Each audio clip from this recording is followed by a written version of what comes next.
Assalamualaikum warahmatullahi wabarakatuh. Perkenalkan, nama saya Andi Rahmi dengan stambuk 040-2018-0464, kelas C1 Cybercrime. Dalam video ini saya akan menjawab pertanyaan yang diberikan oleh Bapak Dr. Hardianto Janggi SHMH selaku dosen pengampu mata kuliah Cybercrime. Pertanyaan yang pertama, apakah yang dimaksud dengan yurisdiksi? Kata yurisdiksi dalam bahasa Indonesia berasal dari bahasa Inggris yaitu jurisdiction. Jurisdiction sendiri berasal dari bahasa Latin yaitu jurisdictio, yang terdiri atas dua suku kata juris yang berarti kepunyaan menurut hukum dan diction berarti ucapan, sabda, sebutan, dan firman. Ada 4 unsur yang menjadi bagian dari pengertian yurisdiksi, yaitu kepunyaan, seperti yang ditentukan hukum, hak menurut hukum, kekuasaan menurut hukum, dan kewenangan menurut hukum. Sementara itu, menurut Mirza Satria Buana 2007 mengatakan bahwa yurisdiksi merupakan cerminan dari prinsip dasar kedaulatan negara. Kedaulatan suatu negara tidak akan diakui apabila negara disebut tidak memiliki yurisdiksi. Pertanyaan yang kedua, apakah perbedaan antara prinsip nasional aktif dan prinsip nasional pasif?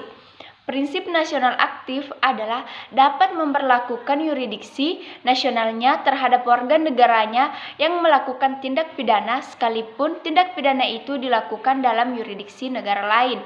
Sedangkan prinsip nasional pasif adalah setiap negara melindungi warga negaranya di luar negeri, dan apabila negara teritorial di mana tindak pidana itu terjadi tidak menghukum orang yang menyebabkan kerugian tersebut, maka negara asal korban yang berwenang menghukum tindak pidana itu adalah orang itu berada di wilayahnya.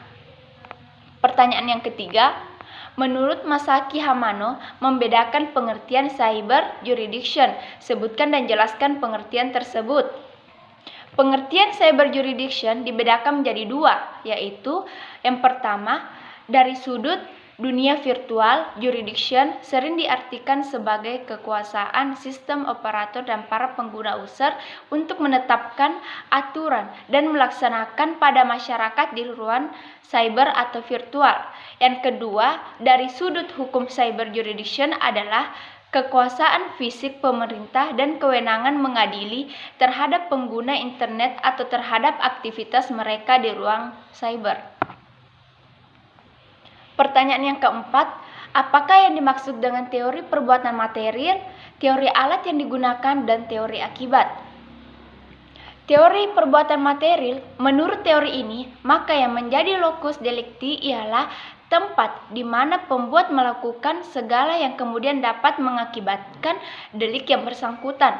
Sedangkan delik teori alat yang digunakan, menurut teori ini, maka delik yang digunakan tempat alat yang dipergunakan untuk menyelesaikannya.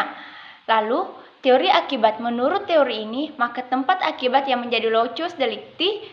Baiklah, pertanyaan yang terakhir, apakah yang dimaksud dengan prinsip ubiquitas? Prinsip ini mengatakan bahwa delik-delik yang dilakukan atau terjadi di sebagian wilayah teritorial negara dan sebagian di wilayah luar teritorial suatu negara atau ekstrateritorial harus didapat bahwa ke dalam yurisdiksi setiap negara yang terkait. Itulah jawaban dari saya. Terima kasih. Nun wal kalami wa mayasturun. Wassalamualaikum warahmatullahi wabarakatuh.